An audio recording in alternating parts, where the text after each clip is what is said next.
And as you may have noticed from our food today and the decor, we have some special guests here today, and those are our sponsors, Florida Citrus Sports. But they're really here to join us, not so much for the membership, but it's a great organization that's dear to me. And one of our members and one of their members is our past president, Tom Wirt, here to introduce Steve Hogan.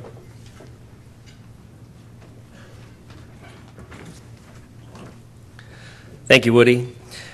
Good afternoon, everybody. I've known Steve Hogan now for over a decade, and through our work with Florida Citrus Sports as well as the Bonacani Fund to Cure Paralysis. And I think over that period of time we've become good friends, and so I'm going to tell you a story. Every time the Gators play the Knights, Steve's a UCF grad, so we have a little friendly bet that we do, and unfortunately it doesn't happen often enough, but I think the last time the Gators played the Knights, we had a bet, and the bet was the loser would put the winner's license plate on his car for a year after the game. So I gave Steve lots of points. So it was an even bet, but the Gators ended up covering, and the Gators ended up winning the game. Now, the rule was you had to put it so that you could see it from outside the car, okay? I envisioned that meaning it needed to go on the front of the car, but apparently that wasn't Steve's idea.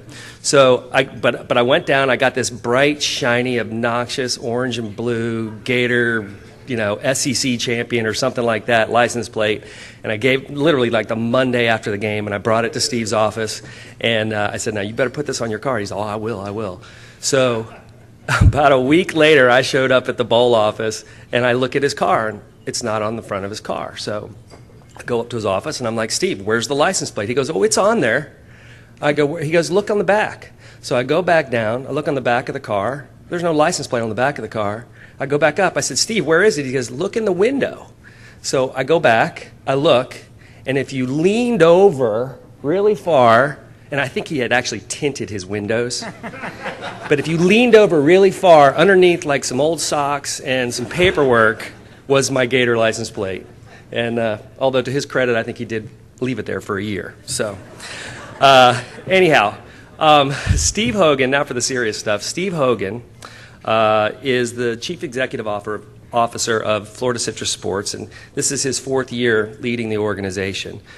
Steve's been there for 14 years. He's been instrumental in growing Florida Citrus Sports from what was basically a single bowl organization to one of the leading member-based sports organizations in this nation, with the Capital One Bowl and the Champ Sports Bowl and an entire bowl week full of events, not to mention an entire year full of other events.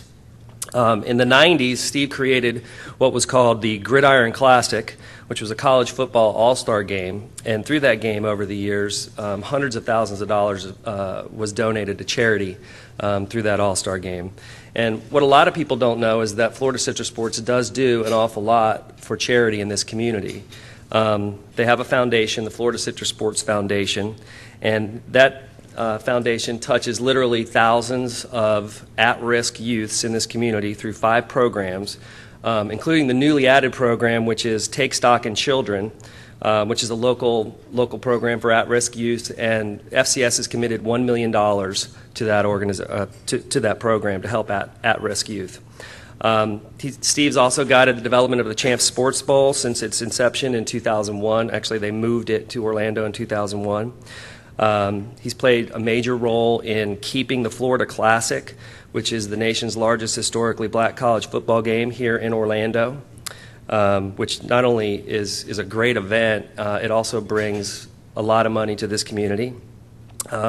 He's also been instrumental in obtaining local approval for a renovated Citrus Bowl, and in that effort has tirelessly touted the importance of those renovations, both to government officials and to the media and to the public, so that we can keep our focus on that while we're trying to figure out how we're all going to pay for it.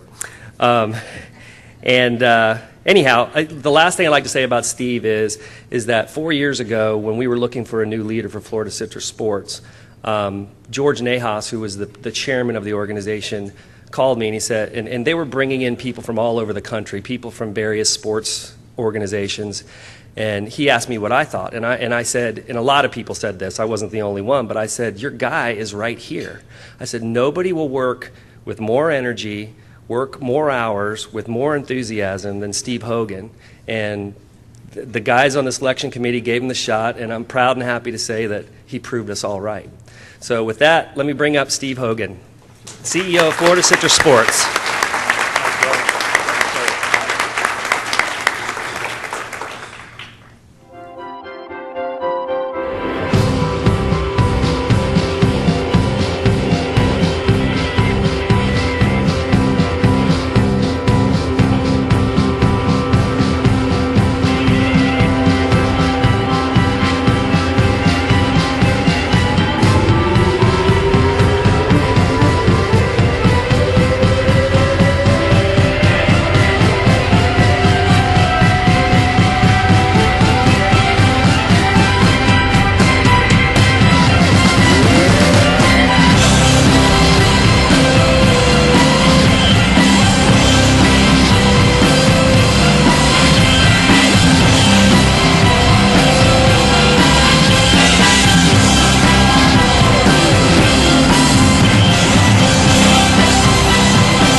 College football's finally here, thank God.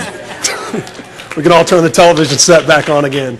So I want to thank you, Woody, for having me here. We're friends. We go way back, and I don't know what sign to read into this, but clearly you couldn't get Coach Bowden, so he just hung his picture and got some local blowhard in sports to come over here and speak to the luncheon today. So Bobby and I, hopefully we'll do you proud today for our talk. And honestly, if you wanted this to be a true tailgate, I'd have been in favor of an actual bar if we could have some liquor flowing, not only for authenticity, but probably so you could stomach my speech up here today. So I'll try and keep it brief and hopefully interactive. We can have a little fun. There's a lot of passion, I know, in the room.